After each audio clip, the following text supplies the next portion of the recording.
जय माता दी। प्रिय भक्तों, आप सभी का हमारे चैनल मन की शांति में बहुत बहुत स्वागत है। आज आप सब माघ पूर्णिमा व्रत कथा सुनेंगे। कहा जाता है कि इस दिन गंगा सहित समस्त पवित्र नदियों में स्नान करने से जन्म जन्मांतर के पाप नष्ट हो जाते हैं और मनुष्य को मोक्ष का मार्ग प्राप्त होता है। इस पावन व्रत को श्रद्धा, संयम और निष्काम भक्ति से करने वाला व्यक्ति जीवन के सभी कष्टों से मुक्त होकर परम शांति को प्राप्त करता है। आइए इस पावन अवसर पर माघ पूर्णिमा व्रत कथा का श्रवण करें। अपने जीवन को पुण्य, शांति और भक्ति के प्रकाश से आलोकित करें। आप सभी भक्तों का आज की कथा में स्वागत है। द्वापर युग में एक समय की बात है कि यशोदा जी ने श्री कृष्ण से कहा, हे कृष्ण, तुम सारे संसार के उत्पन्न करता, पोषक तथा उसके संहार करता हो। आज कोई ऐसा व्रत मुझसे कहो जिसके करने से मृत्यु लोक में स्त्रियों को विधवा होने का भय न रहे तथा यह व्रत सभी मनुष्यों की मनोकामनाएं पूर्ण करने वाला हो। श्री कृष्ण कहने लगे, हे माता, तुमने अति सुंदर प्रश्न किया है।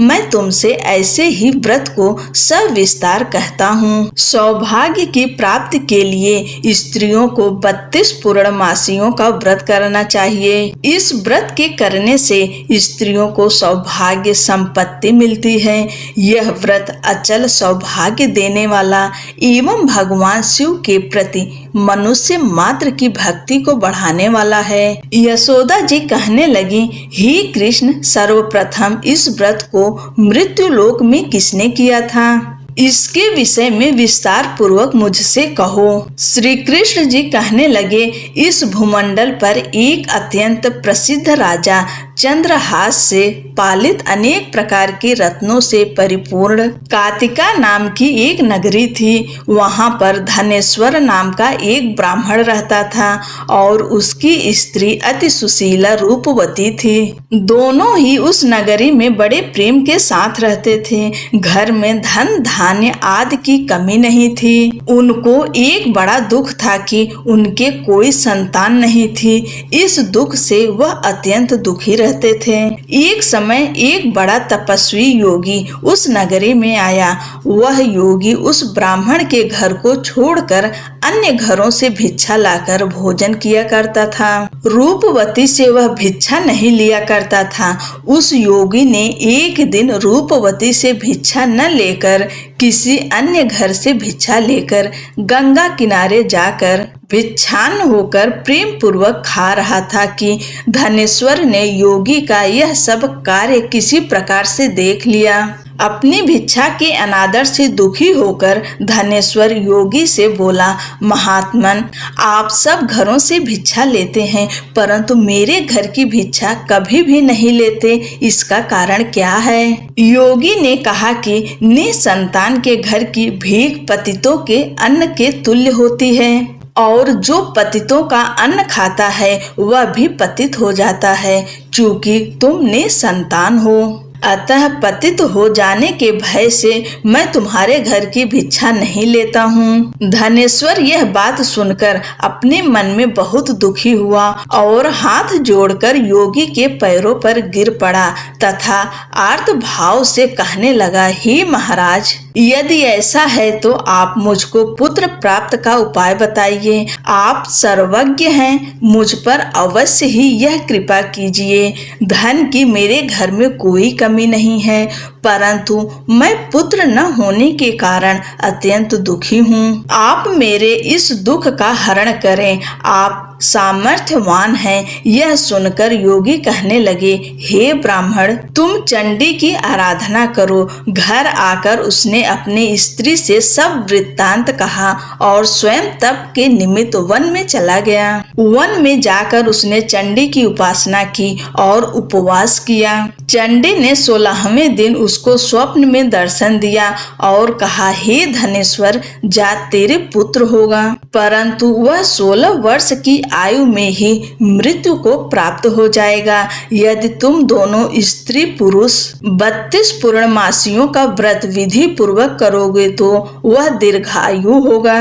जितनी तुम्हारी सामर्थ्य हो आटे के दिए बनाकर शिव जी का पूजन करना, परंतु पूर्णमासी को 32 हो जाने चाहिए। प्रातः काल होने पर इस स्थान के समीप ही तुम्हें एक आम का वृक्ष दिखाई देगा। उस पर तुम चढ़कर एक फल तोड़कर शीघ्र अपने घर ले जाना।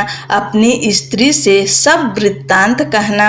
ऋतु स्नान के पश्चात वह स्वच्छ होकर श्री शंकर जी का ध्यान करके उस फल को खा लेगी। तब भगवान शंकर की कृपा से उसको गर्भ हो जाएगा। जब वह ब्राह्मण प्रातः काल उठा तो उसने उस स्थान के पास ही एक आम का वृक्ष देखा, जिस पर एक अत्यंत सुंदर आम का फल लगा हुआ था। उस ब्राह्मण ने उस आम के वृक्ष पर चढ़कर उस फल को तोड़ने का प्रयत्न किया, परंतु वृक्ष पर कई बार प्रयत्न करने पर भी वह न चढ़ पाया। तब तो उस ब्राह्मण को बहुत चिंता हुई और विघ्न विनाशक श्री गणेश जी की वंदना करने लगा। हे दयानिधे, अपने भक्तों के विघ्नों का नाश करके उनके मंगल कार्य को करने वाले, दुष्टों का नाश करने वाले, रिद्धि सिद्धि को देने वाले, आप मुझ पर कृपा करके इतना बल दें कि मैं अपने मनोरथ को पूर्ण कर सकूं। इस प्रकार गणेश जी की प्रार्थना करने पर उनकी कृपा से धनेश्वर वृक्ष पर चढ़ गया और उसने एक अति सुंदर आम का फल देखा। उसने विचार किया कि जो वरदान से फल मिला था वह यह है और कोई फल दिखाई नहीं देता।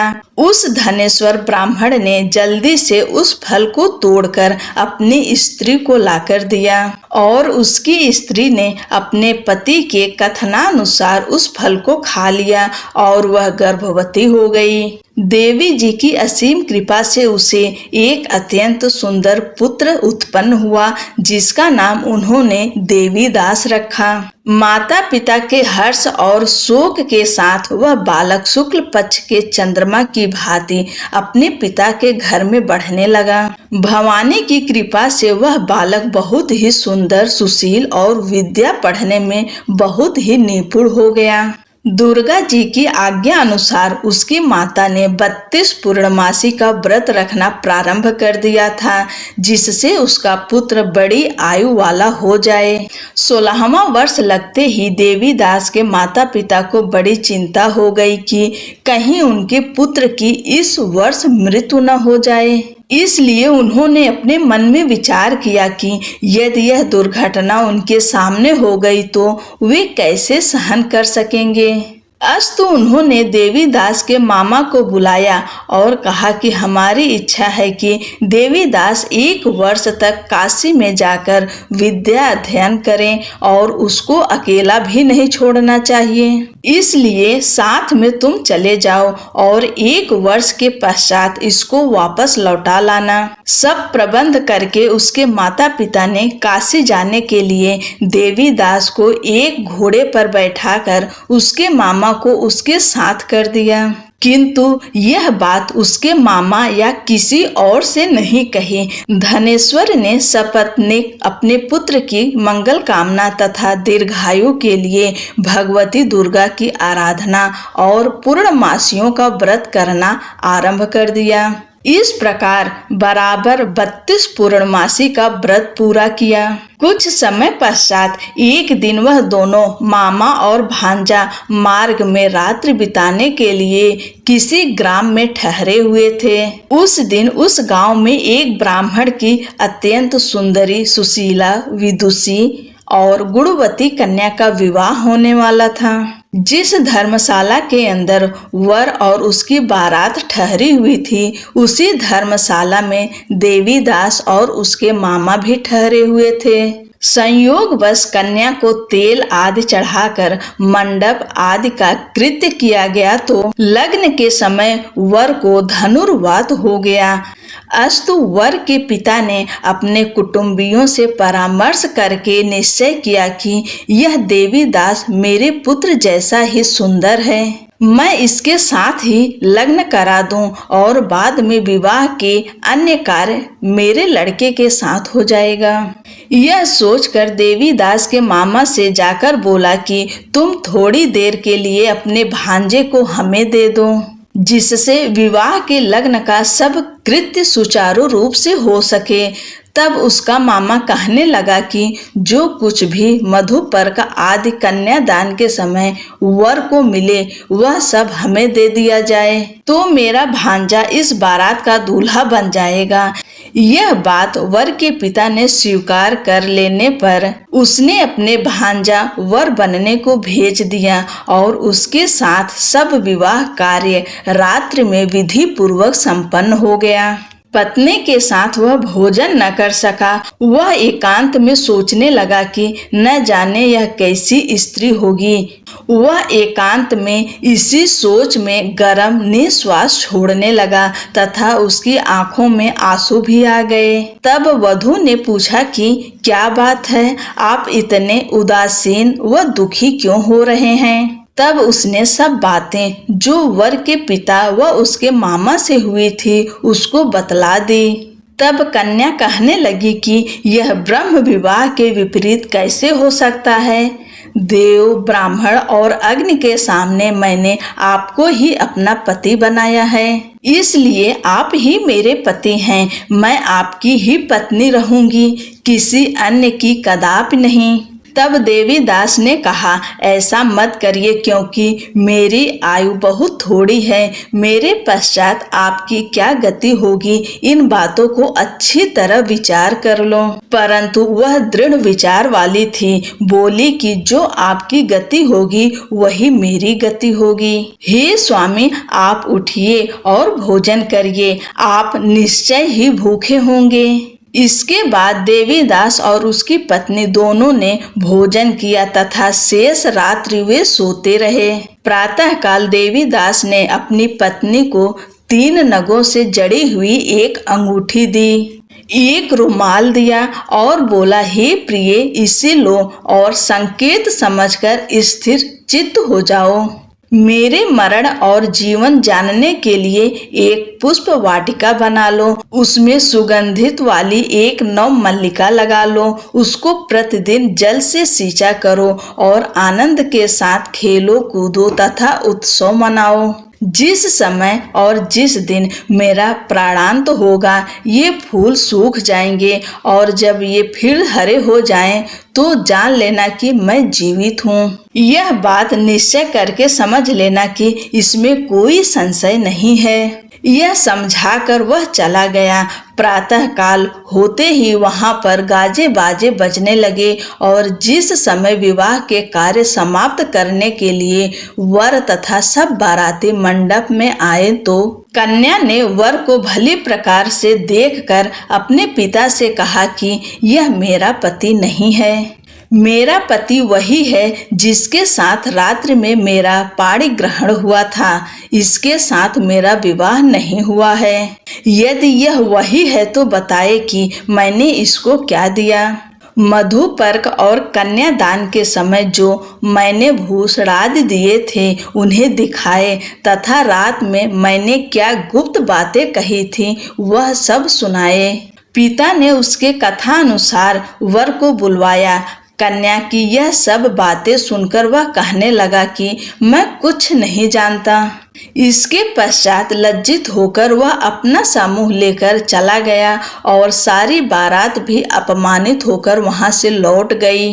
भगवान श्री कृष्ण बोले, हे माता, इस प्रकार देवीदास काशी विद्या अध्ययन के लिए चला गया। जब कुछ समय बीत गया तो काल से प्रेरित होकर एक सर्प रात्रि के समय उसको डसने के लिए वहां पर आया।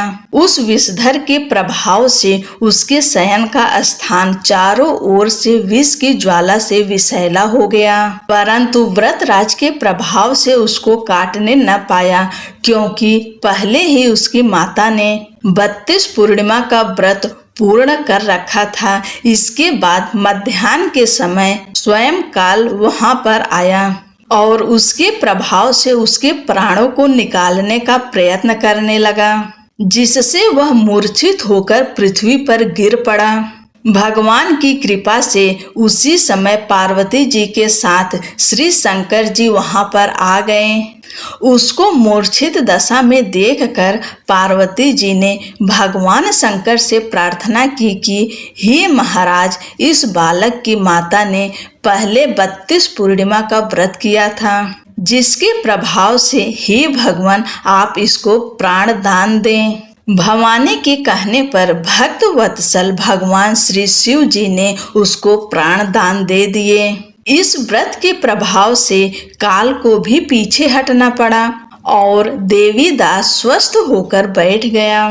उधर उसकी स्त्री उसके काल की प्रतीक्षा किया करती थी। जब उसने देखा कि उस पुष्प वाटिका में पत्र पुष्प कुछ भी नहीं रहे तो उसको अत्यंत आश्चर्य हुआ, और जब वह वैसे ही हरी भरी हो गई तो वह जान गई कि वह जीवित हो गए हैं। यह देखकर वह बहुत प्रसन्न मन से अपने पिता से कहने लगी, हे पिताजी, मेरे पति जीवित हैं, आप उनको ढूंढिए। जब 16वां वर्ष व्यतीत हो गया तो देवी दास भी अपने मामा के साथ काशी से चल दिया। इधर उसे ससुर उसको ढूंढने के लिए अपने घर से जाने वाले ही थे कि वह दोनों मामा भांजा वहां पर आ गए। उसको आया देखकर उसका ससुर बड़ी प्रसन्नता के साथ अपने घर ले आया। उस समय नगर के निवासी भी वहां इकट्ठे हो गए और सबने निश्चय किया कि अवश्य ही इसी बालक के साथ इस कन्या का विवाह हुआ था। उस बालक को जब कन्या ने देखा तो पहचान लिया और कहा कि यह तो वही है जो संकेत करके गया था। तदुपरांत सभी कहने लगे कि भला हुआ जो यह आ गया, और सब नगर वासियों ने आनंद मनाया। कुछ दिन बाद देवी दास अपनी पत्नी और मामा के साथ अपने ससुर के घर से बहुत सा उपहार आदि लेकर अपने घर के लिए प्रस्थान किया। जब वह अपने गांव के निकट आ गया तो कई लोगों ने उसको देखकर उसके माता पिता को पहले ही जाकर खबर दे दी कि तुम्हारा पुत्र देवी दास अपनी पत्नी और मामा के साथ आ रहा है। ऐसा समाचार सुनकर पहले तो उन्हें विश्वास ही नहीं हुआ, किंतु जब और लोगों ने भी आकर उनकी बात का समर्थन किया तो उनको बड़ा आश्चर्य हुआ। लेकिन थोड़ी देर में देवी दास ने आकर अपने माता पिता के चरणों में अपना सिर रखकर प्रणाम किया और उसकी पत्नी ने अपने सास ससुर के चरणों को स्पर्श किया तो माता पिता ने अपने पुत्र और पुत्र वधू को अपने हृदय से लगा लिया और दोनों की आंखों में प्रेमाश्रु बह चले। अपने पुत्र और पुत्र वधू के आने की खुशी में धनेश्वर ने बड़ा भारी उत्सव किया और ब्राह्मणों को भी बहुत सा दान दक्षिणा देकर प्रसन्न किया। श्री कृष्ण जी कहने लगे कि इस प्रकार धनेश्वर 32 पूर्णिमाओं के व्रत के प्रभाव से पुत्रवान हो गया। जो भी स्त्रियां इस व्रत को करती हैं वे जन्म जन्मांतर में वैधव्य का दुख नहीं भोगती और सदैव सौभाग्यवती रहती हैं। यह मेरा वचन है, इसमें कोई संदेह नहीं मानना। यह व्रत पुत्र पौत्र को देने वाला तथा संपूर्ण कामनाओं को पूर्ण करने वाला है। 32 पूर्णिमाओं के व्रत करने से व्रती की सब इच्छाएं भगवान शिव जी की कृपा से पूर्ण हो जाती है। बोलो लक्ष्मी नारायण की जय। भगवान भोलेनाथ माँ पार्वती की जय। हर हर महादेव।